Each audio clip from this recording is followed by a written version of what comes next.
Well, hello, my lovelies. It's Murky Meg here. It's Friday, the 30th of August, and it seems Meghan Markle's merching manipulation has come full circle. Now, when Harry and Meghan were part of the royal family, there was a strict no-no on merching anything that she wore or being involved in any company that she was wearing. And of course, I've done numerous videos, obviously years ago when she was part of the royal family, saying that she quite often flouted the rules. There was an interesting post in the New York Times yesterday, I do believe, which basically said that Meghan Markle is a dolphin, not a shark, at least when it comes to investing. The level of PR puff with regards to that article is off the scale. They're trying to paint Meghan Markle as this demure, switched-on investor that targets on to specific brands, thinks, yes, that's for me, I'm going to invest. She tried it with the coffee thing, didn't she? The clever brands. And I mean, I'm only in the UK, so I don't think it's actually reached here. I've never seen it in a supermarket. I've never seen it in a Holland & Barrett. I've never seen it in an independent coffee shop or anything like that. Mushroom coffee just isn't a thing for me. Could be wrong, but it never really took off. Don't get me wrong. It's still going and it's still being profitable, but there wasn't this Meghan effect, like she sprinkles sparkle dust and poof, it goes international, worldwide, and it's an absolute sellout. That hasn't happened. Well, it turns out she's invested in another company. But remember, Meghan likes to champion women. Now, as with the clever brands, or clever blends, I should say, it was coffee clever blends, wasn't it? It was harped on about that this was a female-empowered company, and it turns out one of the owners was male, so that's completely untrue. But she has invested in something called Sesta Collective. Now, she was pictured in March last year, I do believe, with one of their bags, and obviously she has decided to become an outside investor. According to Vogue, the duo behind Sesta Collective is building a next-gen sustainable brand in Africa. To be precise, Rwanda. Now, the Daily Mail, I think, have got it spot on. It says now Meghan Markle is monetising herself. Duchess is ploughing money into small brands and then plans her outfits knowing that the labels will get the sales boost. Kinda savvy, huh? But also very typical. Because she knows that if she invests in this company and then wears said brand, it's gonna get some sales. Of course, it's not on the same scale as when Princess Catherine does this, but it does impact sales significantly. Now, there is no doubt about it that if she is seen, Meghan I say, not Princess Catherine, with a particular brand, there is some interest in it. And she's now cottoned onto the fact that what she wears garners interest, and that garners money, and that can be monetised by herself. She's been doing it for a very long time. It's just now that she started to go, I can get some coin on this. Oh, apparently Meghan spoke to the New York Times and she explained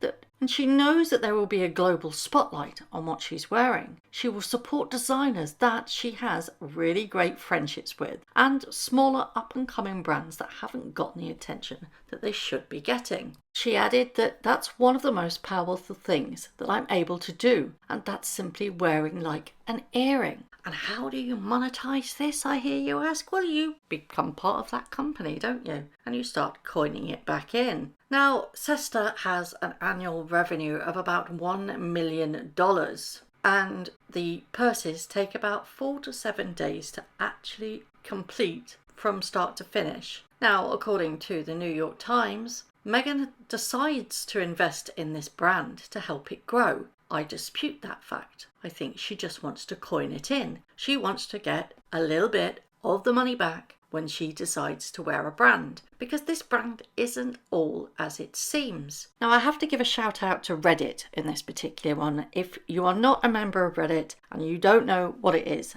I would suggest joining the Saint Meghan Markle page. And on there was a post that basically had a video that was from TikTok, and it summarised the outrage around Meghan Markle's investment into Sesta Collective. Now, this company sells bags that are handwoven by women in Rwanda. They are then finished in Italy. Now, the founders of this company say they are proud to pay between 500 to 700 times the national average salary. Now, the original video can be found on this TikTok account. I have popped a link in the description box below if you'd like to actually go ahead and look at this, and it is absolutely on point. This lady raises some amazing issues. I also love her because she's a fan of House of CB dresses as well, and they are chef's kiss. Now, she highlights the aspect of labour arbitrage, which is the practice of searching for and then using the lowest cost workforce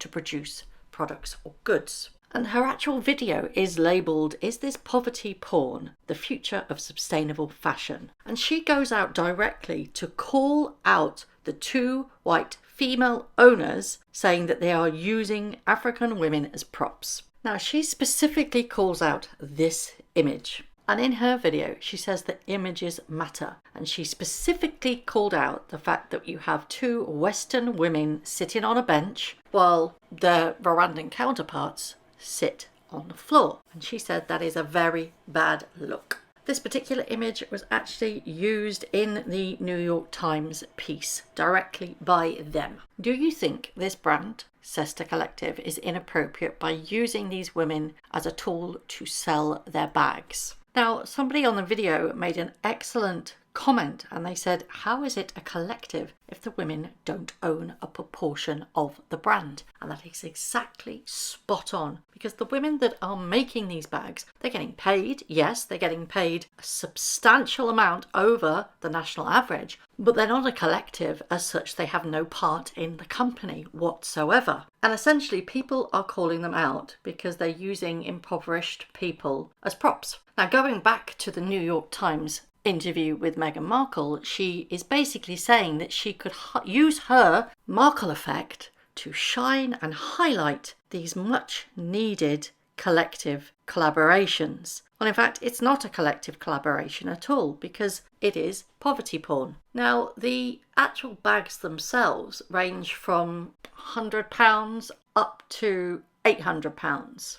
The national average salary in Rwanda is around 100,000 to 600,000 RWF. Now, 100,000 RWF is equivalent to around $75. So they're saying that they are paying a national average, okay, or 7 times, or 5 to 7 times the national average, okay. So if we actually do, so $75 times by 5, let's, do 5 because that's what they're 5 to 700% more than the average, comes at $375. So you're telling me that a bag that actually retails at around about, the most expensive bag, I might add, retails at around about $988, you're giving 350 of that to the workers. I'm not buying it one single bit. And I would also like your opinion on that. Do you think that they are seriously paying them 5 to 700%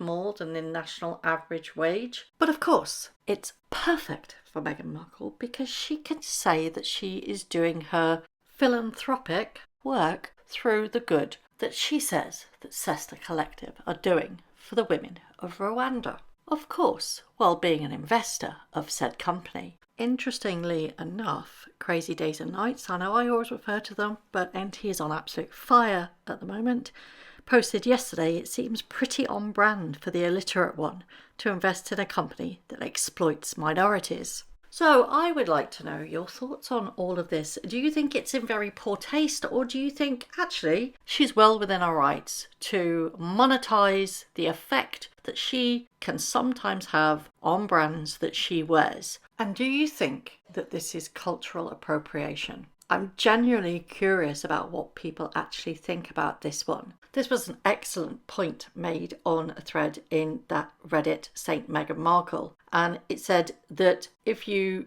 like these bags, just simply check out Etsy and find a similar artisan directly from Rwanda or Africa. And that is a way to truly help the women and not fund global capitalism and poverty porn. In fact, one particular account, which was under Little Miss Muffet on Reddit, said I also went to Etsy after that suggestion. What I found blew my mind. If you can't read it from the screenshot, Sesta co-op leader and head weaver is posing with a basket one would presume she made. That very basket can be had on Etsy for $38. Now, I did this myself. I went onto Etsy and I put basket bags, and then I selected in the filters that the seller be from Rwanda. And yes, indeed, as you can see, there are some absolutely beautiful bags there, and for a fraction of the price. And you know that they will come from the people that actually made them. So I would love to know what your feelings are about this. Do you think that Meghan Markle is perfectly within her rights to use the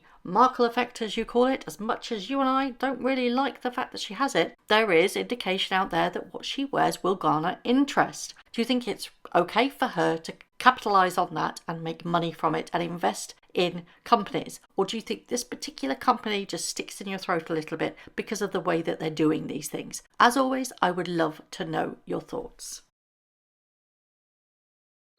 Thank you very much for watching. If you haven't already, please subscribe to my YouTube channel, hit the notification bell, and also that like button.